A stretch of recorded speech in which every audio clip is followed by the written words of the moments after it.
que Roma tratava os levantes era matando todo mundo, não escapava um. Por isso que o sumo sacerdote, a autoridade política, havia o chamado sinédrio, que é um tipo de um senado por baixo dele, não queria nenhum tipo de levante. Então o que acontece aqui? Eles estão fazendo um conchavo para matar Jesus. Só que eles precisavam de oportunidade. Porque se o povo se levantasse, Roma viria, puniria de maneira dura, provavelmente matando todo mundo. Agora, o que acontece aqui? Aqui eu tenho que lembrar que havia um decreto de Deus, que o Messias tinha que morrer. Correto? Quem decretou? Foi Deus. Mas olha que interessante, foi Deus que se reuniu com eles aqui para matar Jesus? Deus veio numa teofania, bateu a mão no ombro e aí, como é que nós vamos prender meu filho? Não. Você não vê nenhum nome de Deus. O que acontece? É a maldade humana, o homem sendo entregue aos próprios desejos e sem saber executando a vontade de Deus. Essa é uma das passagens que mostra de maneira melhor o equilíbrio entre soberania de Deus e responsabilidade humana. Você não ouve nem falar a palavra Deus. Você só ouve os sinédrios se reunindo. Por que eles se reuniram? Porque eles eram maus.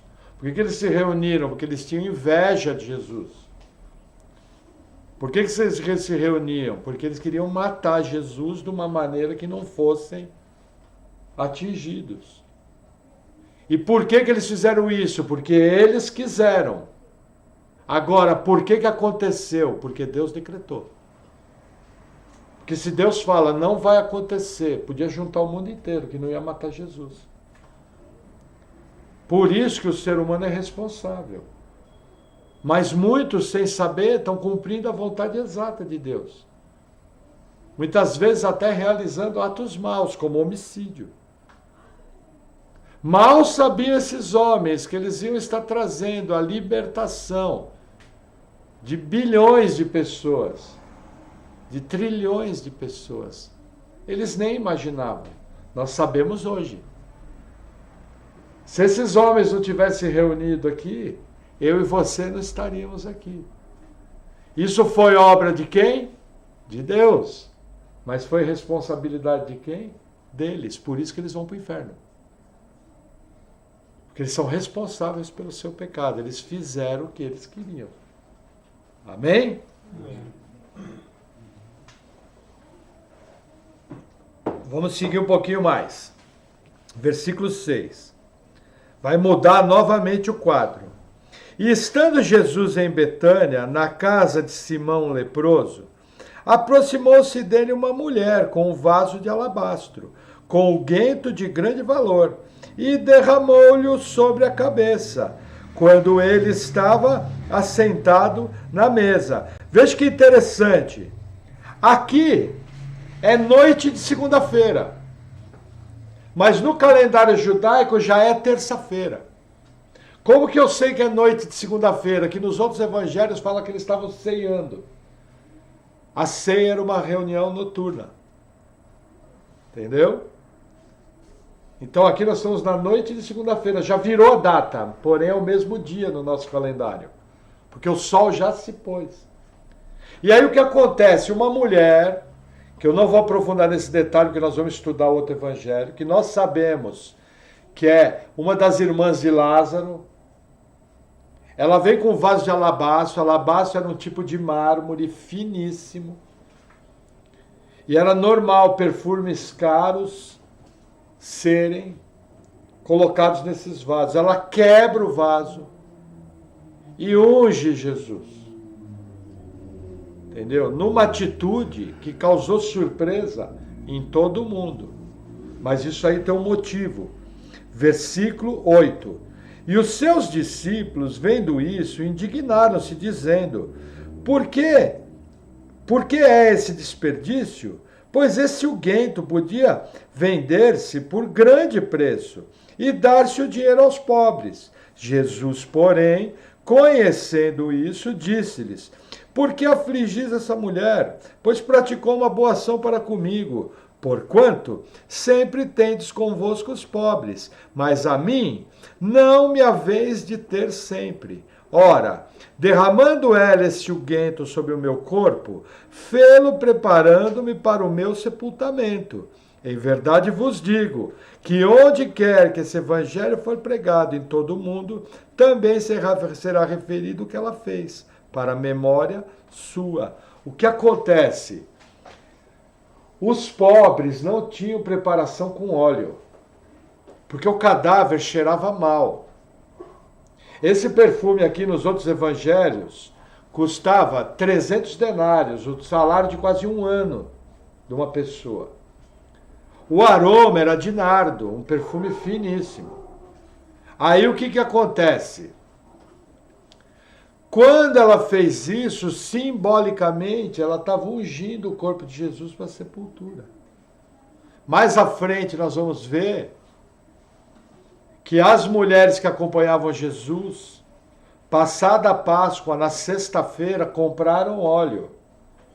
Aí guardaram o sábado. E no final do sábado foram até o túmulo para ungir novamente o corpo de Jesus. Só que ali Jesus tinha ressuscitado. Então Jesus novamente fala do seu sepultamento, da sua morte. Então ele chega e fala, olha, o que essa mulher aí fez, onde o evangelho for pregado, isso aí vai ser pregado. O que eu tenho que entender? Primeiro, Jesus está preparando quando a morte dele acontecer e de que maneira ia acontecer. Segundo, Jesus está sendo preparado de maneira física para ser morto. Aqui está acontecendo uma série de preparações. Quem reclamou do perfume era Judas.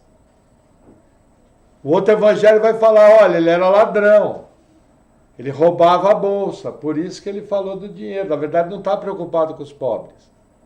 Queria saber do dinheiro, mas nós não vamos falar disso. Quando nós estudarmos o evangelho de João, nós vamos entrar nesses detalhes. Só tem uma parte que eu gostaria de fazer aqui. Hoje em dia se unge muito com óleo. E aí o que acontece? Tem igreja, primeiro, que unge de maneira errada. Segundo, tem igreja que fala o seguinte, não pode ungir com óleo de aroma nardo. Por quê? Porque esse perfume aqui era nardo. Então eles falam, essa unção vai provocar morte. Entendeu? Quer dizer, mais uma das pataquadas de hoje em dia, coisa sem pé nem cabeça. Entendeu? Nós já derramamos nardo na mesa, que nós fabricávamos óleo, era a festa do nardo, tá todo mundo vivo, tá todo mundo bem. Rodrigo que invasava, derramava nardo, entendeu? Então nós precisamos tomar cuidado. Aí a pessoa fala, irmão, pastor, olha aqui, a mulher ungiu Jesus. Por que o pastor diz que só presbítero pode ungir? Não é uma boa pergunta? Simples, ela ungiu para a sepultura. O que Tiago está falando de ungir é a igreja ungir um doente. Aí ele orienta só os presbíteros. Isso aqui é uma preparação para o sepultamento. Da mesma maneira que eu compro um caixão, que eu compro coroa de flores, que eu arrumo um velório. Hoje em dia, é o que ela está fazendo aqui. Preparando Jesus para a sepultura. Percebe como é fácil gerar uma falsa doutrina? É só tirar o texto do contexto. Eu pego esse texto e falo, ela ungiu, também posso. Agora eu vou besuntar a casa inteira. Já vi gente fazer isso. Só que a narrativa continua. Vamos avançar um pouquinho mais. Versículo 14. Então um dos 12, chamado Judas Iscariotes, foi ter com os principais sacerdotes e disse, que me quereis dar? E eu vô-lo entregarei. E eles lhe estipularam 30 moedas de prata. E desde então buscava oportunidade para o entregar. Veja que interessante. Tem muitos filmes por aí querendo pintar Judas de bonzinho. Tem filme que fala que Judas tinha o pai doente e que tirava dinheiro da bolsa para comprar remédio. Tem filme meio que quer dar a entender que Judas se arrependeu. Nós não temos informação bíblica nenhuma. Na verdade, a informação bíblica que nós temos é que o diabo entrou em Judas. E por que ele fez isso? Porque Judas nunca foi salvo. Porque o diabo não pode entrar num corpo que possui o Espírito Santo. Deus habita nele. Então o que eu tenho que entender? Judas fez isso porque ele era mau. Ele foi escolhido lá na eternidade passada para ser o autor da traição de Jesus. Até existe muita discussão, se não fosse Judas podia ser outro. A minha resposta em cima da verdade bíblica, não. Tinha que ser Judas, nós vamos ver a narrativa ali na frente. Entendeu? Aí você vai falar, mas pastor, então teve um homem que nasceu predestinado a trair Jesus? A resposta bíblica é sim. Mas então ele não é responsável. Foi Deus que fez. Eu pergunto, foi Deus que procurou o Sinédrio para vender Jesus? Ou foi Judas? Você vê a palavra Deus aqui? Deus, juntamente com Judas, procurou o sumo sacerdote para vender Jesus? Não. Foi Judas. Sabe qual foi o papel de Deus nessa história? Deus só tirou sua mão. E Judas seguiu conforme seu próprio coração maligno. É o que acontece exatamente conosco. Se Deus tirar a mão da gente, acabou. Com certeza, nosso destino vai ser terrível. Deus não precisa ser autor de nada, basta ele remover sua mão. Tirou sua graça, as pessoas agem conforme o próprio coração maligno. Judas não era salvo. Satanás entrou nele, aí foi só um caminho ladeira abaixo. Porém, estava escrito no plano glorioso de Deus que tudo isso ia acontecer. Como é que eu sei que estava escrito? Porque se cumpriu. Se cumpriu, foi porque foi um decreto. Senão jamais aconteceria. Entenderam isso? Agora, se você chegar para a maioria dos crentes brasileiros e falar isso que eu acabei de falar para você, eles não vão compreender. Porque o ensino é completamente diferente. Mas a Bíblia me mostra que Judas fez o que ele fez, porque ele estava destinado a isso, ele fez porque ele quis. E Paulo fala, aliás, Lucas cita em Atos dos Apóstolos, uma narrativa de Paulo, dizendo que Herodes, Pilatos e os judeus agiram para cumprir a vontade de Deus pré-determinada. Se a Bíblia fala que eles agiram para cumprir, eu vou discutir com Paulo? Não, eu vou ensinar o que Paulo falou. Então entenda, de uma maneira que nós não entendemos, as pessoas são responsáveis em tudo que elas fazem, por isso que elas vão para o inferno. Porém, um Deus santo e amoroso não é autor do pecado. Porque eu tenho informação bíblica que em Deus só tem luz. Não tem trevas alguma. E qualquer atitude errada seria um pecado.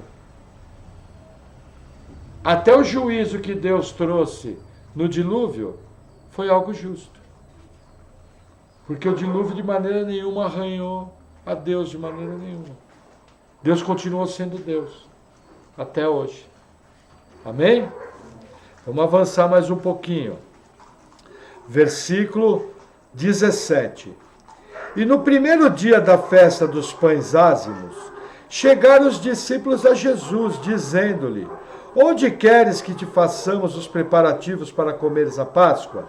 E ele disse: ide à cidade, a um certo homem, e dizei-lhe: o mestre diz, o meu tempo está próximo. Em tua casa celebrarei a Páscoa com meus discípulos. E os discípulos fizeram como Jesus lhe ordenara, e prepararam a Páscoa. Veja que interessante, aqui é terça-feira de manhã. Nós temos informação nos outros evangelhos que Jesus dormiu em Betânia, na casa de Lázaro. Aqui é terça de manhã. O que acontece? Acontecia a festa da Páscoa. E emendado com a Páscoa, acontecia a festa dos pães ázimos. O que é os pães ázimos? É os pães sem fermento. Eles tinham que tirar todo o fermento de casa. Por isso que aqui fala, no primeiro dia da festa dos pães ázimos, que as duas festas eram comemoradas juntas. São duas festas judaicas. Uma é a Páscoa, a outra é a festa dos pães ázimos, comemoradas juntas. Qual a ordem? Acontece a ceia de Páscoa. Logo na sequência, continua a festa dos pães ázimos. Agora, olha que interessante. Pela narrativa dos outros evangelhos, que eu não quero citar agora, quero explorar quando nós chegarmos lá, Jesus dá toda a descrição para os discípulos de qual seria o itinerário do homem, o que o homem estava fazendo, para onde ele ia. E eles fazem exatamente como Jesus falou. E encontram o homem.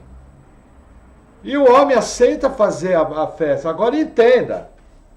Veja, isso aqui é terça-feira de manhã. Porque o que acontece? Essa ceia vai acontecer após o pôr do sol da terça-feira, dia de Páscoa. Lembra que o dia vira no final da tarde?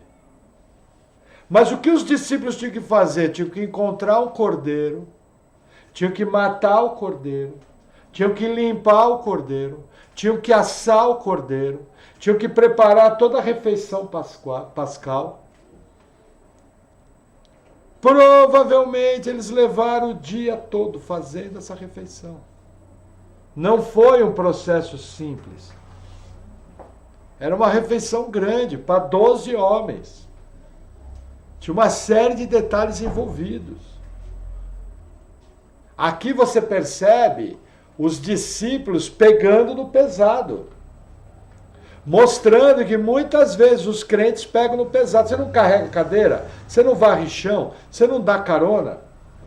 Se precisar pintar a igreja, você não pinta a igreja. Gente, a nossa vida cotidiana, nela nós também servimos a Deus com atitudes cotidianas. Não tem vez que você faz almoço para a igreja? Hoje os irmãos não fizeram um bolo, não fizeram um café, não fizeram uma torta para a gente comer junto? Gente, isso é igreja. Essa é a cultura judaica. Agora, preparar uma refeição desse tamanho aqui não era fácil. Agora, curioso, era aqueles homens terem tirado de letra. Fizeram tudo, tranquilo, fizeram conforme Jesus falou. E prepararam tudinho. Você olha e fala, pô, a turma era comprometida. Jesus falou, eles cumpriram. Hoje em dia Jesus fala, muitos falam, pastor, isso aí é meio difícil. Não consigo. Sabe? Prontidão aqui. A turma chegou, falou, foram atrás, fizeram, tal, aconteceram, tá tudo pronto. O dia todo. E aí a narrativa continua. Versículo 20. E chegada a tarde, assentou-se à mesa com os 12, olha lá, pôr do sol. E comendo eles, disse, em verdade vos digo, que um de vós me há de trair. E eles, entristecendo-se muito, começaram cada um a dizer-lhe, porventura sou eu, Senhor? E ele respondendo disse, o que põe comigo a mão no prato, esse me há de trair. Em verdade, o Filho do Homem vai, como acerca dele está escrito, mas ai daquele homem por quem o Filho do Homem é traído. Bom seria para esse homem se não houvera nascido. 25. E respondendo Judas, o que o traía, disse, porventura sou eu, Rabi? E ele disse, tu o disseste. Veja que interessante. Quando você pensa nessa refeição, não pensa nas refeições nossas, não havia cadeira. Como é que eram as mesas? Eram mesas baixas. As pessoas se reclinavam à mesa, sentado todo mundo em volta. Quando Jesus falou que põe a mão no prato comigo, vê o problema disso. Eu estava me servindo aqui de uma salada. O Rodrigo estava ceando comigo, ele vinha e põe a mão. Em geral, naquela refeição, todo mundo comeu do mesmo prato que Jesus. Aí os discípulos começaram a discutir, peraí, mas quem vai ser? Você eu, você o outro, entendeu? Que quando Jesus falou, é o que coloca o pão, a mão no prato comigo, ficou dúbio. Só que num outro evangelho mostra que Jesus molha um bocado de pão e entrega para Judas. E nós temos mais uma informação nos evangelhos dizendo que Jesus fala para ele, vai e faz o que tem que fazer. Percebe o que eu preciso? Por que tem que ter 4 evangelhos? Para mim conhecer a história inteira. Só que no evangelho de Mateus acontece um negócio interessante. Judas vem e fala, sou eu, Senhor. Jesus confirma, falando, tu o disseste. Então aqui nessa passagem, Jesus mostra novamente um atributo de Deus, sabendo que Judas já tinha traído ele, e confirma a traição de Judas. Tanto é que o evangelista Mateus registra isso de maneira precisa. Ó, Judas confessa que é ele diante de Jesus. E Jesus confirma, tu o disseste. Entendeu?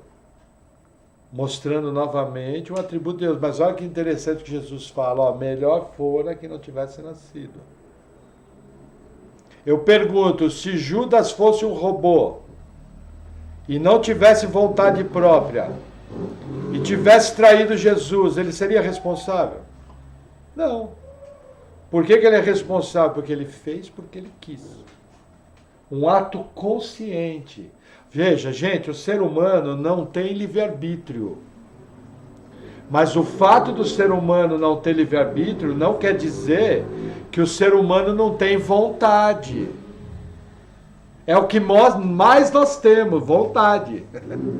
Só que a nossa vontade sempre pende para o mal, né? Sempre pende para o interesse. Entendeu?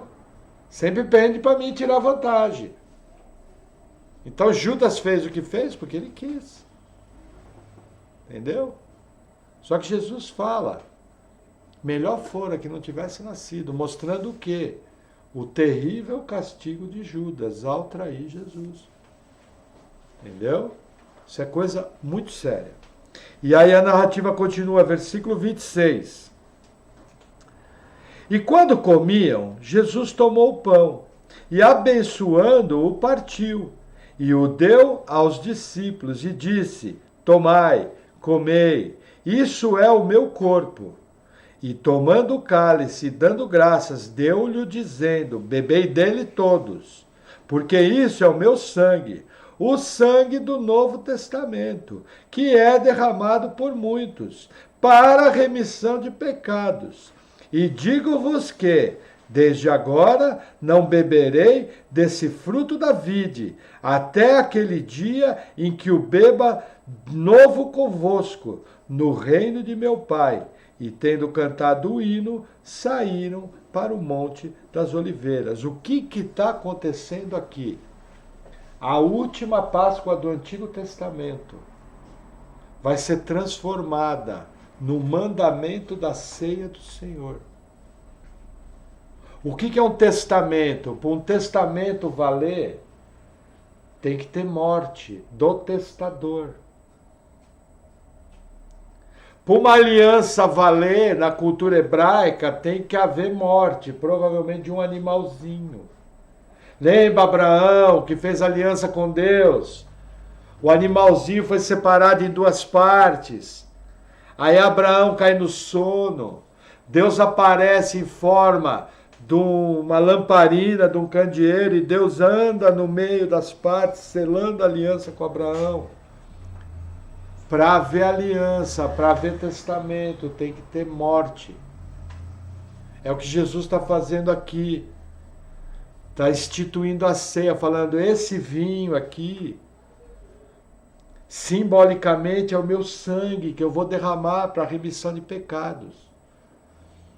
Esse pão, simbolicamente, é o meu corpo, que vai ser moído por causa das vossas transgressões. Vai recair sobre ele.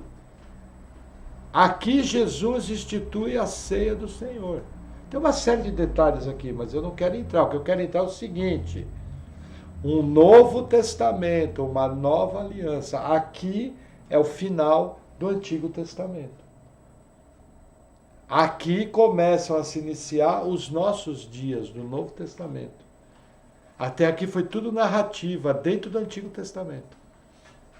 A gente acha que o Antigo Testamento acaba em Malaquias. Não, ele acaba aqui. Os evangelhos, a grande parte dos evangelhos é narrada no Antigo Testamento. Porque Jesus ainda não morreu. O testador não morreu. Para o testamento valer, o testador tem que morrer. Aí o que acontece? A Bíblia fala que eles cantaram um hino. Havia salmos cantados na Páscoa. O Novo Testamento não tem quase música.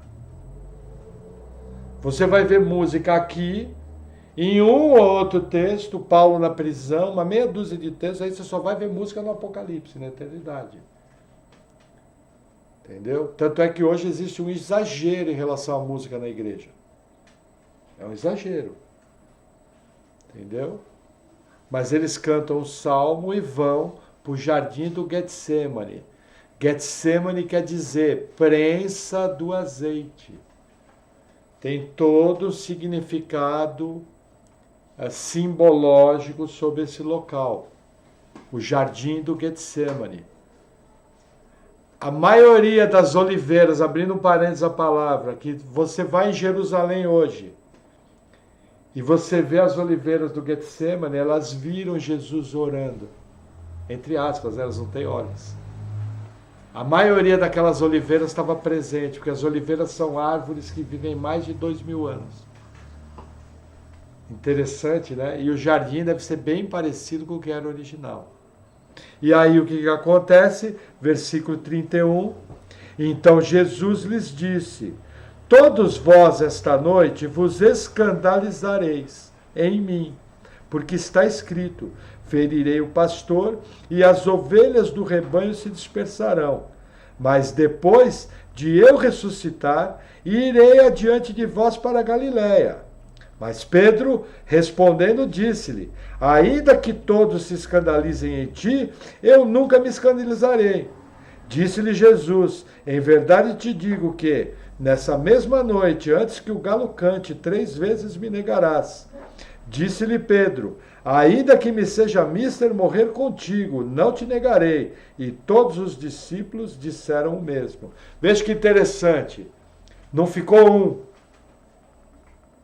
Mais à frente, na narrativa que nós vamos ver semana que vem, quando Jesus é preso, todo mundo se mandou. E essa profecia sobre Pedro se cumpriu na mesma noite. Esse Pedro negou Jesus 3 vezes. Foi o mesmo Pedro que pouco tempo depois foi açoitado pelo sinédrio judaico e saiu feliz da vida, porque tinha apanhado por causa do nome de Jesus. Qual a diferença? A diferença é que Pedro ali tinha o Espírito Santo. Aqui é outra fase, não tinha acontecido o Pentecostes. Gente, o ponto oficial da igreja é o dia de Pentecostes. Quando o Espírito Santo vem habitar no crente de maneira permanente. Até o Pentecoste, a atuação do Espírito Santo é parcial e temporária. Em alguns casos, como João o Batista, ele tinha o Espírito Santo desde o ventre. Mas é exceção. Entenderam? Nós, igreja, todos os nascidos de novo têm o Espírito Santo habitando em si. O que Jesus está falando aqui? Vai fugir todo mundo. Essa noite, a aliança de vocês comigo vai ser testada e vocês vão ser reprovados. E aí Jesus vem, Pedro vem, perdão, e fala: eu não. Aí Jesus desbanca Pedro, fala: olha, antes que o galo cante, 3 vezes você vai me negar. Isso se cumpriu naquela mesma noite, na casa do sumo sacerdote. E Pedro negou Jesus. Entendeu?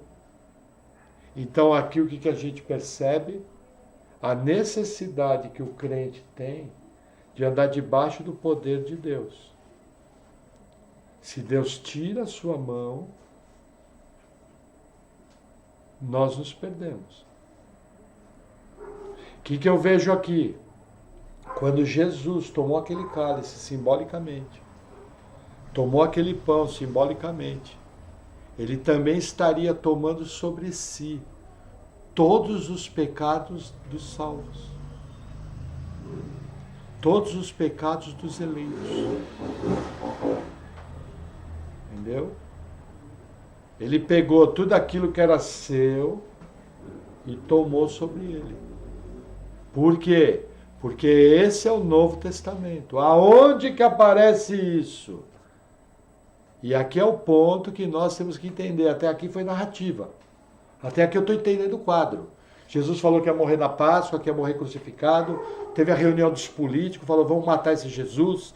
Aí Judas vai lá, atrai Jesus. Enquanto isso, Jesus está sendo ungido para a sepultura. Após isso, a Páscoa é feita. Durante a reunião da Páscoa, ele denuncia quem vai trair ele. Durante a reunião da Páscoa, ele faz a primeira ceia. E aí cantam um hino e vão para o Getsemane. No caminho do Getsemane ele fala, todo mundo vai se perder. Era para os discípulos ficarem desanimados. Mas não é o que acontece. Esses homens, no futuro, foram todos martirizados por causa do nome de Jesus. Só João que não. O resto, todos eles foram martirizados. Qual a diferença? Espírito Santo. Por que o Espírito Santo? Porque uma das promessas da nova aliança é essa. Vamos abrir Jeremias, capítulo 31. Se você, como eu, chegar em Isaías, puxa o freio, volta. Você vai passar por Ezequiel. Está entre Ezequiel e Isaías. Jeremias 31.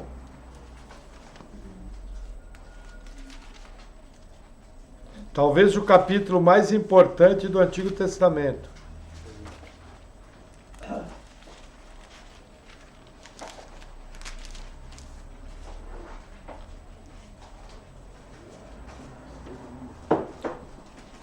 Jeremias 31. Na minha Bíblia está na página 838.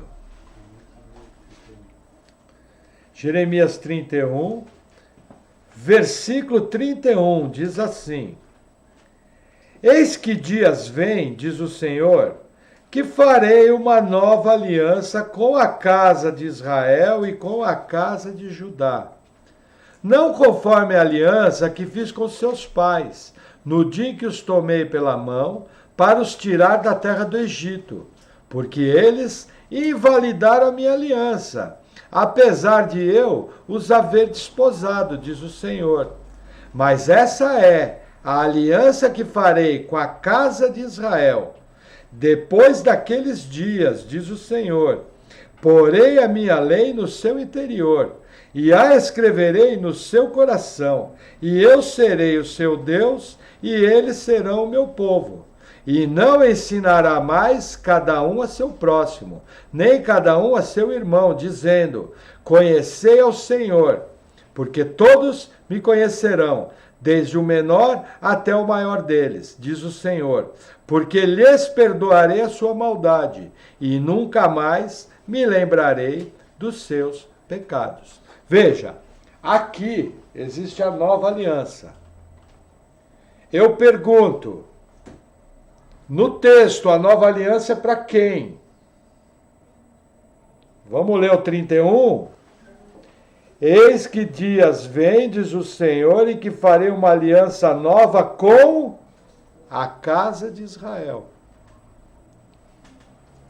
Eu e você estamos nesse texto aqui? Não. A nova aliança é para a casa de Israel. Eu pergunto hoje, a casa de Israel, todo mundo conhece a Jesus? Você vai lá em Jerusalém, 97% não conhece a Jesus.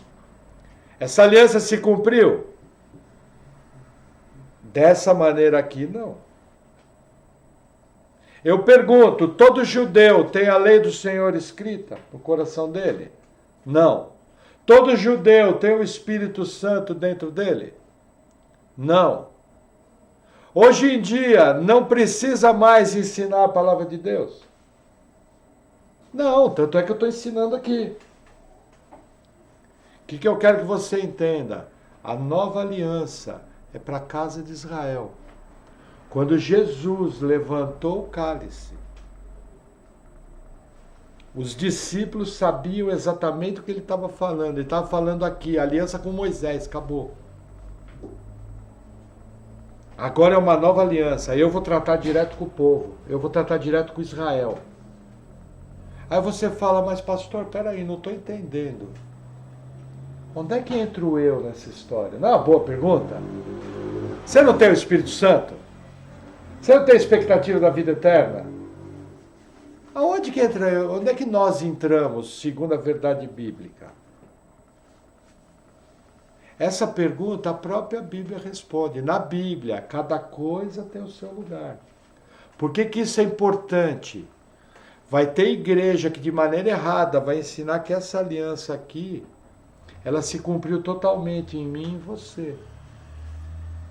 O que não é verdade. Essa aliança aqui não se cumpriu totalmente. Nós, igreja, experimentamos os benefícios da nova aliança com Israel.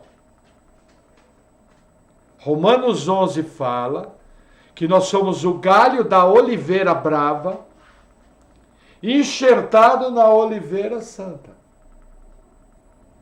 Entendeu? Nós somos beneficiários da nova aliança. De que maneira? Aí o Novo Testamento vai explicar. Vamos lá na frente. Carta de Paulo aos Gálatas, capítulo 3. Muito importante você saber disso.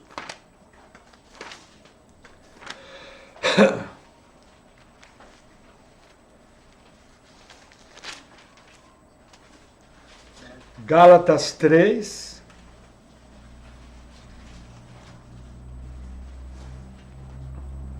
Versículo 11. Diz assim: e é evidente que pela lei ninguém será justificado diante de Deus, porque o justo viverá pela fé.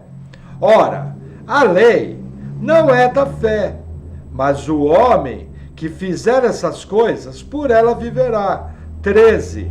Cristo nos resgatou da maldição da lei, fazendo-se maldição por nós, porque está escrito: maldito todo aquele que for pendurado no madeiro. Qual é a primeira informação que eu tenho? Pela lei ninguém é salvo. A salvação é pela fé. Em quem? Em Cristo Jesus. Porque isso é possível. Porque ele se fez maldição no meu lugar. Quando ele foi pendurado no madeiro. Ao ser crucificado, Jesus cumpre essa palavra de Deuteronômio 21. Maldito todo aquele que for pendurado no madeiro. Se a Bíblia fala que ele se fez maldição no nosso lugar, eu pergunto, por que que um crente tem que fazer um seminário de quebra de maldição? Lembra? Lembra? Não, veja bem, tecnicamente Jesus se fez maldição, e tecnicamente, mas isso de fato não aconteceu, você precisa tomar posse. Aonde que eu vejo a palavra tomar posse aqui? Percebe, Julião? Percebe por que não existe maldição na vida do crente? Por que não existe quebra de maldição? Porque Jesus já se fez maldição no meu lugar. Por que não existe maldição hereditária? E por que foi possível eu ser beneficiário da nova aliança? Por quê? Porque eu criei em Jesus. Jesus é o testador da nova aliança. Ele é o cordeiro que foi morto. Ele selou a nova aliança com o seu sangue. Ao crer nele, eu sou incluído na nova aliança, que era para Israel. Eu sou o galho da oliveira brava, que não dava fruto nenhum, e foi enxertado na oliveira santa, segundo Romanos. E Gálatas 3 aumenta a informação, quer ver? Versículo 19. Logo, para que é a lei? foi ordenada por causa das transgressões, até que viesse a posteridade, a quem a promessa tinha sido feita, e foi posta pelos anjos na mão de um mediador. Ora, o mediador não o é de um só, mas Deus é um. Logo, a lei é contra as promessas de Deus de nenhuma sorte, porque se fosse dada uma lei que pudesse vivificar a justiça, na verdade teria sido feita pela lei. Vamos parar aqui. O que acontece? A lei foi dada para mostrar o pecado. A lei foi dada para, de uma maneira simbólica, uma vez por ano, um sumo sacerdote impunha a mão na cabeça de um cordeirinho, e aquele cordeirinho era imolado como sacrifício a Deus. Todos os anos, o sumo sacerdote, uma vez por ano, tinha o ano da expiação, o dia da expiação. Ele podia entrar no Santo dos Santos, depois de todo um processo extremamente complicado. Ele entrava lá e oferecia sacrifícios pelo pecado do povo, apontando para o que Jesus ia fazer. Deus, na antiga aliança, se via satisfeito. Como que as pessoas foram salvas na antiga aliança? Por ir no templo, impor a mão no cordeirinho e matar o cordeirinho? Não! Elas foram salvas pela fé no Salvador que ia vir. Elas foram salvas pela fé de que o descendente da mulher, que foi profetizado a Eva, lá no livro do Gênesis, iria esmagar a cabeça da serpente. Quem é esse descendente? Jesus Cristo, homem. O Deus que nasceu de uma mulher. Se Jesus não fosse 100% homem, ele não poderia nos substituir. Se Jesus não fosse 100% Deus, ele teria pecado. E o sacrifício dele não serviria. Ele é o nosso sumo sacerdote que não pode morrer. Ele é o mediador dessa nova aliança. Quer ver que legal? Vamos um pouquinho mais à frente. Primeira Epístola de Timóteo, capítulo 2.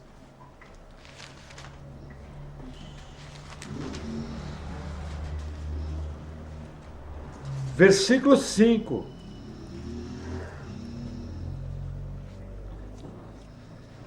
Porque há um só Deus e um só mediador entre Deus e os homens, Jesus Cristo, homem. Quem é o nosso único mediador? Somente Jesus. Existem outros deuses? Não. Ele é o único mediador. Aí você fala, mas como que isso chegou até nós? Vamos 3 cartas à frente. Carta aos Hebreus.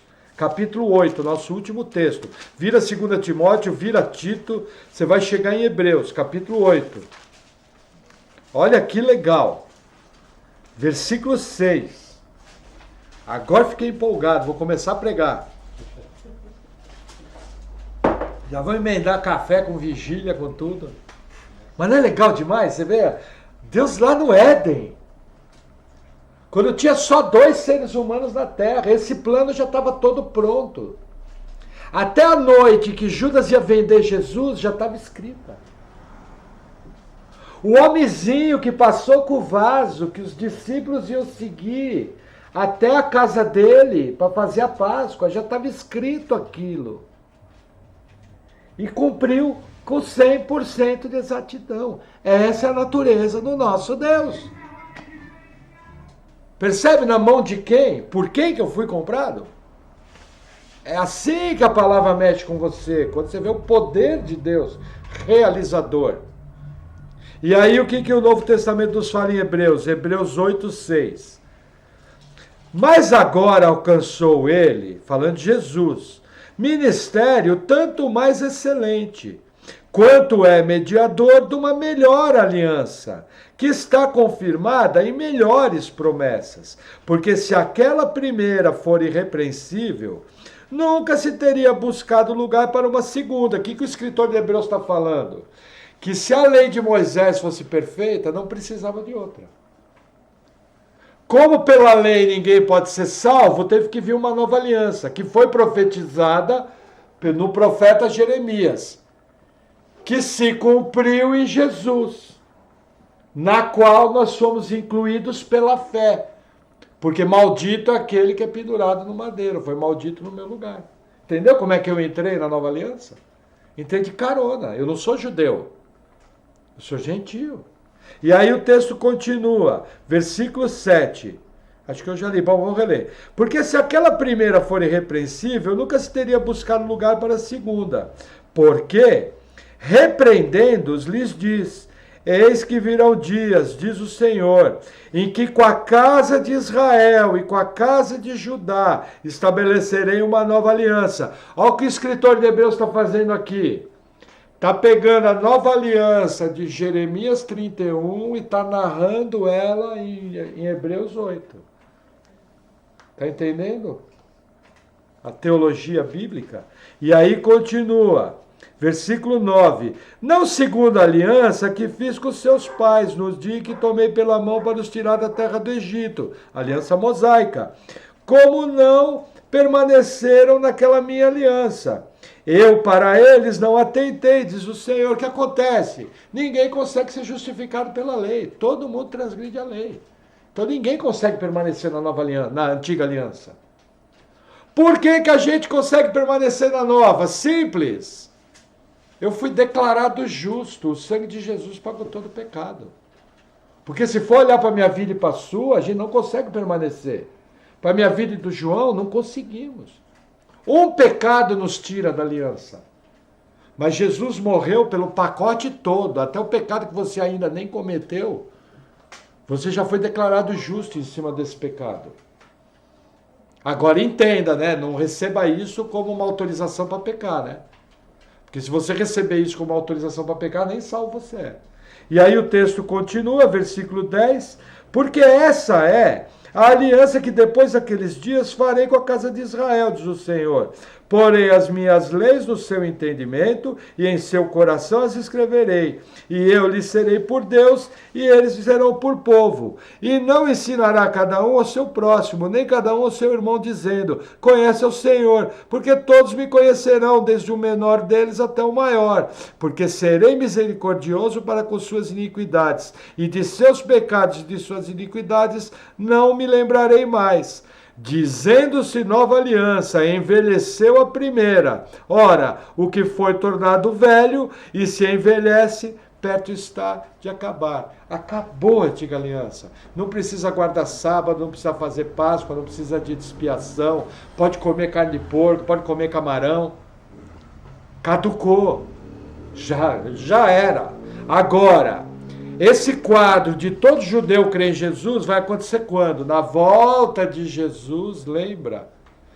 Todos os judeus vão ser salvos, segundo o profeta Zacarias, e quando eles entrarem para o milênio, nenhum judeu vai precisar ensinar para o outro. Porque eles são salvos, os dois conhecem o Senhor. E nós também vamos estar lá, os caronistas.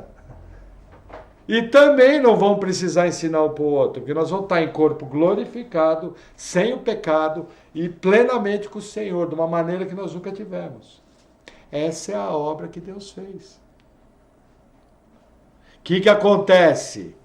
Todas as vezes que a igreja se reúne para fazer a ceia, que é o que nós vamos fazer hoje, eu estou fazendo isso em memória do que Jesus fez.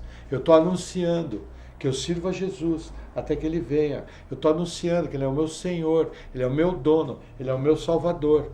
E eu faço aquilo em memória dEle. Minha vida é só para Ele. Ou deveria ser. Todo o meu anseio, toda a minha paixão, todo o meu amor tem que ser para Ele.